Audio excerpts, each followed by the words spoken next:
Hey, I'm Mason from Tulip. I'm live here at Hannover Messe, and I wanted to show off our new AI composer that we launched today. Over here on the left of the screen, we have a pretty standard PDF-based work instruction. I can click through, it's about 10 pages, got some images, text, a couple fields to fill out, pretty standard stuff. Over here, I've uploaded it to Tulip. An AI composer has taken the content in that PDF and extracted the relevant information. I have all of the relevant text, the images. I can go ahead and edit these. I can use AI to refine my text. When I click on this, I can see where in the PDF it's pulling that information from, so I know it pulled that content accurately.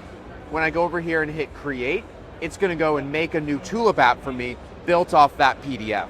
So I have here some of the text, images, the content from that app, or from that PDF, overlaid into an app with the different inputs as well. I can now go build on top of this, add an integration to it, a device, anything I want. This is launching this week in early access. We're super excited to see all of you start using it, and let us know what you think.